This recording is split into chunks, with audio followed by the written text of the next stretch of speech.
നമ്മുടെ ലക്ഷ്യം വെറും ഒരു വോട്ട് ശതമാനമല്ല. നമ്മുടെ ലക്ഷ്യം കേരള വികസനമാണ്. അതിന് ബി.ജെ.പിയുടെ ഒരു മുഖ്യമന്ത്രിയുമാണ്. അനന്തപുരിയുടെ ഹൃദയഭാഗത്തു നിന്നും ഇന്ത്യയുടെ കരുത്തനായ ആഭ്യന്തരമന്ത്രി അമിത്ഷാ ഈ വാക്കുകൾ ഉതിർക്കുമ്പോൾ അത് കേരളത്തിന്റെ രാഷ്ട്രീയ ഭൂപടത്തിൽ വലിയൊരു പ്രകമ്പനമാണ് സൃഷ്ടിച്ചത്. പതിറ്റാണ്ടുകളായി LDFും UDFും തമ്മിൽ നടന്നു വരുന്ന അഡ്ജസ്റ്റ്മെന്റ് രാഷ്ട്രീയത്തിന് അന്ത്യം കുറിക്കാൻ ഷാ തയ്യാറാക്കിയ ആ മാസ്റ്റർ പ്ലാൻ എന്താണ്? കേരളത്തിൽ ഒരു ബി.ജെ.പി മുഖ്യമന്ത്രി, ഇത് കേവലം രാഷ്ട്രീയ മോഹമാണോ, അതോ കൃത്യമായ കണക്ക് കൂട്ടലുകൾക്ക് ശേഷമുള്ള പ്രഖ്യാപനമാണോ? മിഷൻ 2026 എന്ന പേരിൽ ബി.ജെ.പി ഒരുക്കാൻ പോകുന്ന പടയൊരുക്കം കേരളത്തെ എങ്ങനെ മാറ്റും?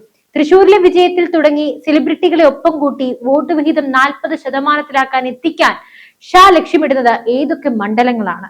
തിരുവനന്തപുരത്തെ ഈ ഒരു മാറ്റത്തിന് കേരള രാഷ്ട്രീയ ചരിത്രത്തിലെ ഏറ്റവും വലിയ അട്ടിമറിക്ക് കളം ഒരുങ്ങുകയാണോ? നമുക്ക് പരിശോധിക്കാം. തിരുവനന്തപുരം അന്താരാഷ്ട്ര വിമാനത്താവളത്തിൽ ഇറങ്ങിയത് മുതൽ അമിത്ഷായുടെ ഓരോ ചുവടും അളന്നു മുറിച്ചതായിരുന്നു. പത്മനാഭസ്വാമി ക്ഷേത്രത്തിൽ ദർശനം നടത്തി. നെറ്റിയിൽ ചന്ദനക്കുറിയും തുളസിമാലയുമായി അദ്ദേഹം ജനപ്രതിനിധി സമ്മേളന വേദിയിലേക്ക് എത്തിയത് കേരളീയ വേഷത്തിലായിരുന്നു. വെളുത്ത മുണ്ടും ഷർട്ടും അംഗവസ്ത്രങ്ങളും അണിഞ്ഞ് അമിത്ഷായെ കവടിയാർ ഉദയ് പാലസിൽ പ്രവർത്തകർ വരവേറ്റത് ആവേശത്തിന്റെ കൊടുമുടിയിലാണ്. ഈ വേഷം പോലും ഒരു സന്ദേശമായിരുന്നു. കേരളത്തിന്റെ സംസ്കാരത്തെയും ആചാരങ്ങളെയും ബി.ജെ.പി നെഞ്ചോട് ചേർക്കുന്നു എന്ന കൃത്യമായ സന്ദേശം. വേദിയിലെത്തിയ അദ്ദേഹം ബി.ജെ.പിയുടെ പിതാമഹന്മാരായ ദീനദയാൽ ഉപാധ്യായുടെയും ശ്യാമപ്രസാദ് മുഖർജിയുടെയും ചിത്രങ്ങൾക്ക് മുന്നിൽ പുഷ്പാർച്ചന നടത്തുമ്പോൾ അമിത്ഷായുടെ കണ്ണുകളിൽ തെളിഞ്ഞത് 2026 നിയമസഭാ തിരഞ്ഞെടുപ്പായിരുന്നു. രാജീവ് ചന്ദ്രശേഖർ അദ്ദേഹത്തിന് അയ്യപ്പ വിഗ്രഹം സമ്മാനിച്ചത് കേരളത്തിലെ വിശ്വാസ സംരക്ഷണ പോരാട്ടത്തിൽ ബി.ജെ.പി ഉണ്ടാകുമെന്ന ഉറച്ച പ്രഖ്യാപനവുമായി മാറി. അമിത്ഷാ മുന്നോട്ട് വെച്ച മിഷൻ 2026 എന്നത് കേവലം തിരഞ്ഞെടുപ്പ് ഗോതയിലെ ഒരു മുദ്രാവാക്യമല്ല, അത് ശാസ്ത്രീയമായി വിശകലനം ചെയ്ത ഒരു യുദ്ധതന്ത്രമാണ്. ഷായുടെ വാക്കുകളിൽ തന്നെ അതിന്റെ ചുരുക്ക രൂപവുമുണ്ട്. 30% വോട്ട് നമുക്ക് ലഭിച്ചു കഴിഞ്ഞു. അവിടെ നിന്നും 40% അധികം ദൂരവുമില്ല. ഇന്ന് തലസ്ഥാനത്ത് ബി.ജെ.പിയുടെ മേയറെയാണ് കാണുന്നത്. നാളെ നമുക്ക് കാണേണ്ടത് ബി.ജെ.പിയുടെ മുഖ്യമന്ത്രിയെയാണ്. ഈ വാക്കുകൾക്ക് പിന്നിൽ കൃത്യമായ കണക്കുകളുണ്ട്. കഴിഞ്ഞ കുറച്ച് വർഷങ്ങളായി കേരളത്തിലെ വോട്ടിംഗ് രീതിയിൽ വന്ന മാറ്റം ബി.ജെ.പി കേന്ദ്ര നേതൃത്വം ഗൗരവത്തോടെയാണ് കാണുന്നത്. മുൻപ് കേരളം ബി.ജെ.പിക്ക് ഒരു ബാലികേറാമലയായിരുന്നു, അത് ചരിത്രമായി. എന്നാൽ തൃശൂരിലെ വിജയം, തിരുവനന്തപുരത്തെ വിജയം ആ സങ്കല്പം തകർത്തു. ഇപ്പോൾ കേരളത്തിലെ ജനങ്ങൾക്കിടയിൽ ഒരു മൂന്നാം ബദൽ എന്ന ചിന്ത ശക്തമായിരിക്കുന്നു. ബി.ജെ.പി ലക്ഷ്യം വെക്കുന്ന ആ 40 മണ്ഡലങ്ങൾ ഏതൊക്കെയാണ്? ലോക്സഭാ തിരഞ്ഞെടുപ്പിലും തദ്ദേശ തിരഞ്ഞെടുപ്പിലും ബി.ജെ.പി ഒന്നാമതും രണ്ടാമതും എത്തിയ മണ്ഡലങ്ങളെ കേന്ദ്രീകരിച്ചാണ് ഈ പദ്ധതി. അനന്തപുരിയിലെ കരുത്ത് നമുക്ക് ആദ്യം ചർച്ച ചെയ്യാം. കഴക്കൂട്ടം, വട്ടിയൂർക്കാവ്, നേമം, ആറ്റിങ്ങൽ, കാട്ടാക്കട എന്നീ മണ്ഡലങ്ങളിൽ ബി.ജെ.പി ഒന്നാം സ്ഥാനത്ത് എത്തിക്കഴിഞ്ഞു. തിരുവനന്തപുരം കോർപ്പറേഷനിലെ വിജയം ബി.ജെ.പിക്ക് നൽകുന്ന ആത്മവിശ്വാസം വളരെ വലുതാണ്. ഇനി മധ്യ കേരളത്തിലെ അട്ടിമറിയിൽ നോക്കിയാലോ? തൃശൂരിൽ സുരേഷ് ഗോപിയുടെ വിജയം ബി.ജെ.പിക്ക് വലിയൊരു വഴിത്തിരിവായി. മണലൂർ, ഒല്ലൂർ, നാട്ടിക, പുതുക്കാട്, ഇരിങ്ങാലക്കുട മണ്ഡലങ്ങളിൽ ബി.ജെ.പി നേടിയ മുന്നേറ്റം LDFനെയും UDFനെയും ഒരുപോലെ ഞെട്ടിച്ചിരിക്കുകയാണ്. മലബാറിൽ നോക്കിയാൽ പാലക്കാടും മഞ്ചേശ്വരത്തും കാസർഗോഡും ബി.ജെ.പിക്ക് ലഭിക്കുന്ന വോട്ട് വിഹിതം വർഷം തോറും വർദ്ധിക്കുകയാണ്, അതും 10 മടങ്ങ്. അമിത്ഷായുടെ കണക്കനുസരിച്ച് ബി.ജെ.പിക്ക് ഉറപ്പായും വിജയിക്കാൻ കഴിയുന്ന 40 മണ്ഡലങ്ങളിൽ സ്ഥാനാർത്ഥികളെ മുൻകൂട്ടി നിശ്ചയിക്കും.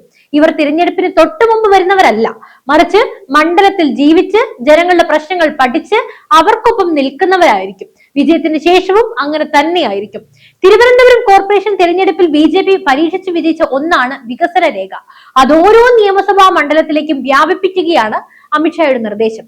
ഓരോ മണ്ഡലത്തിലെയും സാമൂഹ്യ സാഹചര്യം, അതുപോലെ അവിടുത്തെ പ്രധാന തൊഴിൽ മേഖലകൾ, കുടിവെള്ള പ്രശ്നങ്ങൾ, റോഡ് സൗകര്യങ്ങൾ, ആ മണ്ഡലത്തിലെ പ്രശ്നങ്ങൾ എന്നിവയെ കുറിച്ച് പുറത്തുള്ള ഏജൻസികളെ കൊണ്ട് പഠിപ്പിക്കും. അതുപോലെ തന്നെ തുടർന്ന് ആ മണ്ഡലത്തിന് മാത്രമായി ഒരു മിനി പ്രകടന പത്രിക തയ്യാറാക്കും.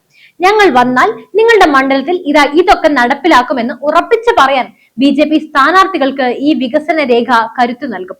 അതാണ് അമിത്ഷാ പറയുന്ന മോദി ഗ്യാരണ്ടിയുടെ കേരള എഡിഷൻ എന്ന് പറയുന്നത്. ബി.ജെ.പിയുടെ മിഷൻ 2026 സെലിബ്രിറ്റികൾക്ക് വലിയൊരു പങ്കുണ്ട്. സുരേഷ് ഗോപിയുടെ വിജയം കാട്ടിത്തന്നത് വ്യക്തിപ്രഭാവമുള്ളവർക്ക് രാഷ്ട്രീയ മാറ്റം കൊണ്ടുവരാൻ കഴിയുമെന്നാണ്. ഇതിന്റെ തുടർച്ചയാണ് ഡോക്ടർ റോബിൻ രാധാകൃഷ്ണനും ഉണ്ണി മുകുന്ദനും ഒക്കെയുള്ളവർ. അവർ പരസ്യമായി രംഗത്തെത്തുന്നത് ഇതൊക്കെ കണ്ടു തന്നെയാണ്. ഞാനൊരു സംഖ്യയാണെന്ന് പറയുന്നതിൽ എനിക്ക് അഭിമാനമേ ഉള്ളൂ എന്ന് റോബിൻ പറയുമ്പോൾ അത് കേവലം ഒരു വ്യക്തിയുടെ പ്രസ്താവനയല്ല, യുവാക്കൾക്കിടയിൽ ബി.ജെ.പിക്ക് ലഭിക്കുന്ന സ്വീകാര്യതയുടെ അടയാളമാണ്. രാജീവ് ചന്ദ്രശേഖറിനൊപ്പമുള്ള ചിത്രം പങ്കുവച്ചതിന് സൈബർ ആക്രമണം നേരിട്ടപ്പോൾ റോബിൻ നടത്തിയ പ്രതികരണം ബി.ജെ.പി കേന്ദ്രങ്ങളിൽ വലിയ ചർച്ചയായിരുന്നു. നരേന്ദ്രമോദിയെ പോലെ ലോകത്തിലെ ഏറ്റവും ശക്തനായ നേതാവായി കാണുന്ന BJPയുടെ രാഷ്ട്രീയത്തെ സ്നേഹിക്കുന്ന ഒരു യുവതലമുറ കേരളത്തിൽ വളരുന്നുണ്ടെന്ന് അമിത്ഷായും തിരിച്ചറിയുന്നുണ്ട്. കൂടുതൽ യുവതാരങ്ങളെയും പ്രൊഫഷണലുകളെയും പാർട്ടിയിലേക്ക് ആകർഷിക്കാനാണ് BJP ലക്ഷ്യമിടുന്നത്. വരാനിരിക്കുന്ന നിയമസഭാ തെരഞ്ഞെടുപ്പിൽ പുതുമുഖങ്ങളുടെ ഒരു വൻ നിര തന്നെ BJP പക്ഷത്ത് ഉണ്ടായേക്കാമെന്നത് സംശയമില്ലാത്ത കാര്യമാണ്. അമിത്ഷായുടെ പ്രസംഗത്തിലെ ഏറ്റവും മൂർച്ചയുള്ള ഭാഗം LDFനും UDFനും എതിരെയുള്ളതായിരുന്നു. കേരളത്തിൽ നടക്കുന്നത് ഒരുതരം ഫ്രണ്ട്ലി മാച്ച് ആണെന്ന് അദ്ദേഹം ആരോപിക്കുകയാണ്. ദില്ലിയിൽ കൈകോർക്കുന്നവർ കേരളത്തിൽ തമ്മിൽ തല്ലുന്നത് ജനങ്ങളെ പറ്റിക്കാനാണെന്ന് ഷാ പറയുന്നു. അതിൽ എന്താണ് സംശയം? ഇന്ത്യ സഖ്യത്തിൽ രണ്ടുപേരും ഒറ്റക്കെട്ടാണ്. കേരളത്തിൽ വരുമ്പോഴാണ് ഈ തല്ല്. ഇതിനെതിരെയുള്ള ആയുധമായാണ് വിശ്വാസ സംരക്ഷണം BJP ഉയർത്തുന്നത്.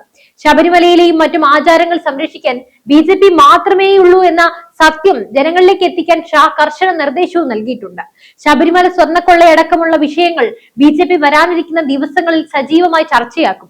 വിശ്വാസികൾക്കിടയിൽ ഭരണകൂടത്തോടുള്ള എതിർപ്പ് വോട്ടാക്കി മാറ്റുകയാണ് തന്ത്രം. പ്രധാനമന്ത്രി നരേന്ദ്രമോദിയുടെ ലക്ഷ്യം 2047 ഇന്ത്യയെ ഒരു വികസിത രാഷ്ട്രമാക്കുക എന്നതാണ്. എന്നാൽ കേരളം വികസിച്ചിട്ടില്ലെങ്കിൽ ഭാരതം വികസിക്കില്ല എന്ന് അമിത്ഷാ അടിവരയിട്ട് പറയുന്നു. സത്യമല്ലേ? കേരളത്തിലെ അവസ്ഥ എന്താണ്? കേരളത്തിലെ നിലവിലെ ഭരണകൂടങ്ങൾ കേന്ദ്ര പദ്ധതികൾക്ക് തടസ്സം നിൽക്കുന്നുവെന്നും വികസനത്തിന് തുരങ്കം വെക്കുന്നുവെന്നുമാണ് BJPയുടെ ആരോപണം. അതിൽ എന്തെങ്കിലും തർക്കമുണ്ടോ? നിങ്ങൾ തന്നെ ചിന്തിക്കൂ. കേന്ദ്ര സർക്കാർ നൽകുന്ന ആനുകൂല്യങ്ങൾ ജനങ്ങളിലേക്ക് നേരിട്ട് എത്തിക്കാൻ BJP ഭരണം കേരളത്തിൽ അത്യാവശ്യമാണെന്ന് ഷാ പ്രവർത്തകരെ ബോധ്യപ്പെടുത്തി. വികസിത കേരളം മോദിയിലൂടെ എന്ന പ്രചാരണമാണ് BJP വരാനിരിക്കുന്ന തിരഞ്ഞെടുപ്പിൽ പ്രധാനമായും ഉപയോഗിക്കുക. എന്നാൽ അമിത്ഷായുടെ ഈ സ്വപ്നങ്ങളിലേക്ക് നടന്നു കയറുക എന്നത് അത്ര എളുപ്പവുമല്ല. കേരളത്തിലെ പ്രബലമായ രണ്ട് മുന്നണികളെയും BJPയെ പ്രതിരോധിക്കാൻ സർവ്വസന്നാഹങ്ങളും ഒരുക്കുന്നുമുണ്ട്. അവർക്ക് ഭയമാണ് BJP വളരുന്നതോർത്ത്. എങ്കിൽ കട്ടുമുടിക്കാനാകില്ലല്ലോ. കേരളത്തിലെ മതസൗഹാർദ്ദം, മതേതര നിലപാടുകളൊക്കെയാണ് അവർ പറയുന്ന ആയുധം. എന്നാൽ കേരളം ഒരു മിനി പാകിസ്ഥാൻ ആണെന്ന സത്യം എല്ലാവരും ഇന്ന് തിരിച്ചറിയുന്നുണ്ട്. ന്യൂനപക്ഷ വോട്ടുകൾ സമാഹരിക്കാനായി രണ്ട് മുന്നണികളും മത്സരിക്കുമ്പോൾ ഹിന്ദു വോട്ടുകളുടെ ഏകീകരണം കൊണ്ട് മാത്രം വിജയിക്കാൻ കഴിയുമോ എന്നത് BJPക്ക് മുന്നിലുള്ള വലിയ ചോദ്യമാണ്. ഇന്ന് ക്രിസ്തീയ സഭകളും മുസ്ലിങ്ങളും ഇന്ന് BJPയോടൊന്നും നിൽക്കുന്നുണ്ടെന്ന് അവർ തിരിച്ചറിയുന്നുമില്ല. അതുകൊണ്ട് അമിത്ഷാ വികസനത്തെക്കുറിച്ചും സുരക്ഷയെക്കുറിച്ചും സംസാരിക്കുന്നത് ജാതിമത ഭേദമന്യേ വോട്ടർമാരെ ആകർഷിക്കാൻ വികസനത്തിന് കഴിയുമെന്ന് തെളിയിച്ചിരിക്കുകയാണ് എന്ന് അമിത്ഷാ. BJP ഒരു ഇലക്ഷൻ വിന്നിംഗ് മെഷീനായി മാറ്റാനാണ് അമിത്ഷാ ഉദ്ദേശിക്കുന്നത്.